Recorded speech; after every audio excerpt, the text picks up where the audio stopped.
Hope you're having a great day, and if not, I pray it gets better. My name is Ramon Wilson again. I'm here. Yesterday, you guys got to see my first video on motivational speaking.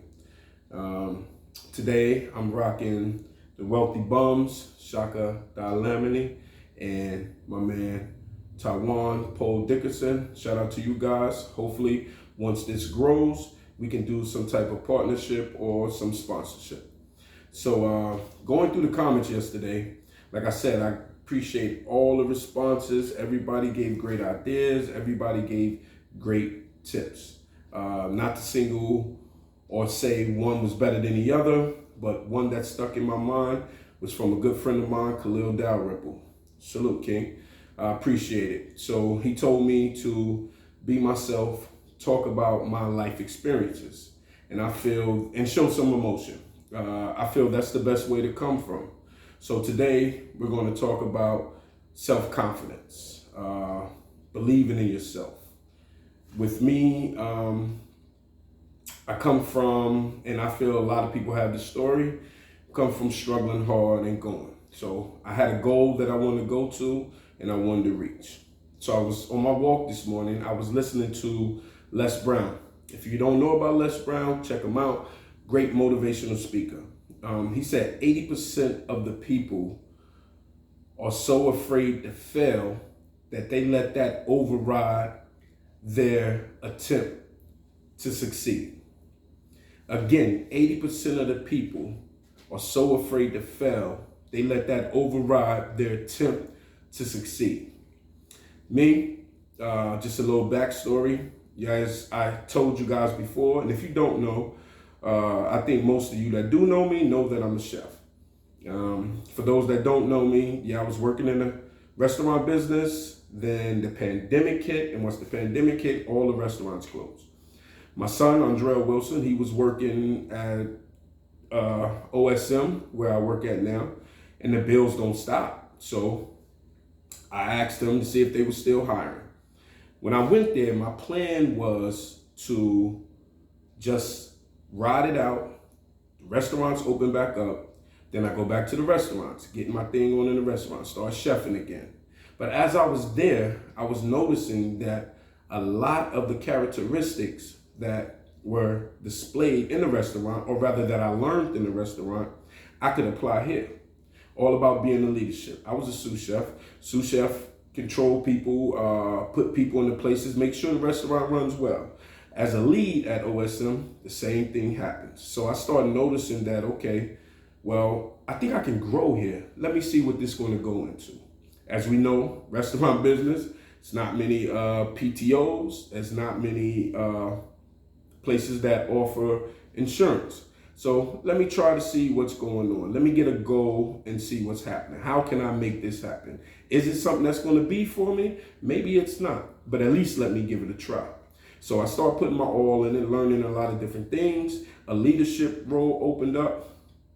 I jumped dead on it. I didn't even know everything about it.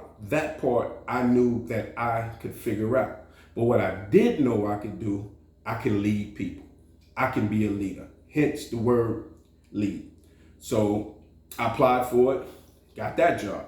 So then I started noticing, again, like I said, in the restaurant business, being that I went hard at that, it helped me a lot. And I didn't realize it until I started doing the job. It helped me a lot prepare the people to lead them. All I did was replace food with meal.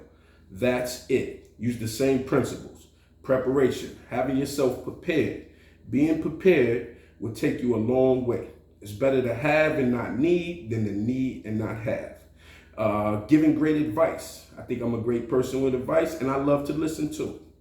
So all of that played a great part in me taking that leadership role and striving in the leadership role. So then Dallas opened up, right?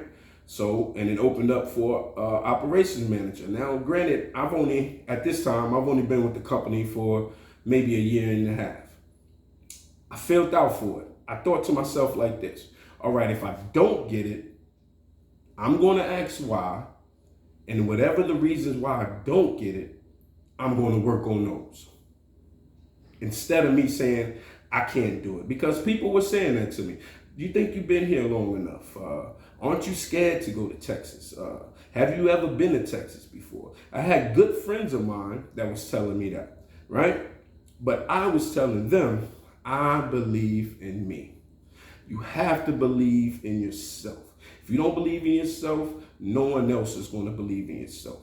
So that being said, I came down for a week, see how everything looks. I didn't even look for a house or anything. My purpose was to let them know that I can do the job. I knew I can do the job. Whatever I didn't know, I will learn that.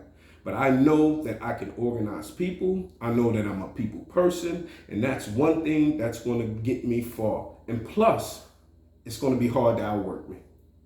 My work ethic is great. The computers and the technical things, I can learn that. But my work ethic is great. That's something that you can't teach. You can teach a person how to use the computer. You can teach a person how to scan something. You can teach those things. Work ethic is something that you can't teach. So I knew to myself that that was going to be something that was going to take me further as far as I want to go.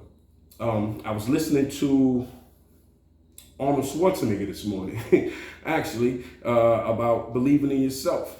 He said he never had a plan B. Because when you get a plan B, then you get comfortable with your plan A, what your goal is, because you have something you feel you can fall back on. So he said he never had a plan B. And I thought about that. That was pretty dope, man. Never have a plan B. Keep a plan A and focus on that plan. Put your all into that plan, because that's really what you want. When you're saying you got a plan B, that's like, okay, if this don't work, then I got that. But if you really want that, you don't need a plan B. And that's how I was thinking. Just me listening to him this morning made me realize that I was thinking that way already. So to get back to the story, once I came back from Texas, had never been to Texas, my first time in Texas, actually ran into somebody from Brooklyn in Texas. You know, Brooklyn dudes everywhere. And so when I get back to Pennsylvania, I hear that they offer me the job. So I say, yes, I'm taking the job. First, I talked to my family. Had to make sure everybody was on board before we made the move. I didn't want to accept the job without talking to them first, because for them, I'm doing it, and plus myself.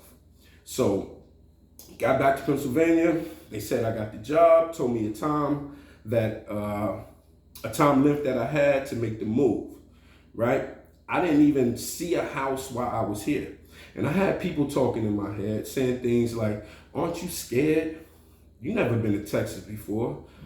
If you stay here, then and you don't get it here, they'll put you on a 5 plan. I had to tell them, a 5-year plan, excuse me.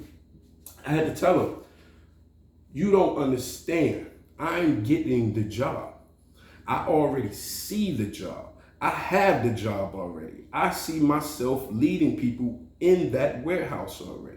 I didn't let this person's insecurity, and he's not a bad person, you know, was one of my coworkers, but he's not a bad person. It's just he tried to pull his insecurities onto me. And I told him, you don't understand. The job is already had. I have it already. I didn't even see a house while I was here. I looked at a house online, and everything works. I feel when you put in the atmosphere, you put in the earth, everything that you have, that it's going to come out good for you. The week before we moved, or the week before I had to be here, we signed the lease. Everything worked for a reason. The great thing about it was that the property manager of the home that we live in now was actually the owner's niece. So it was like a shortcut. It worked perfectly. They were trying to get somebody in, and I just knew that we could do it as a team. As long as I had some people behind me that believed in me, and actually, like I said, I already believe myself, but to have people on your side that's moving with you, y'all moving together, it makes things a lot easier, man. So again, I want to say, please, please, please, please believe in yourself. Know your self-worth. Know what you can do.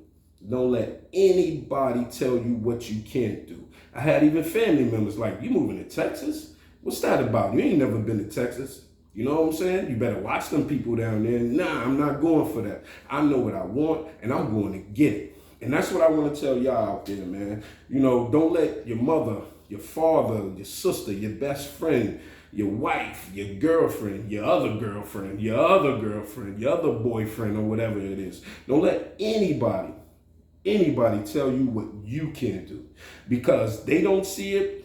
It's not for them. It's not their dream. It's all about you focusing, striving, doing the best you can, and handling your business on the earth.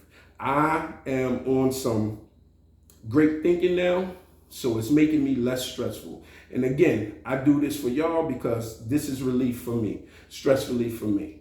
I want to say that you could be anywhere in the world, but you're here with me, and I appreciate that. Peace.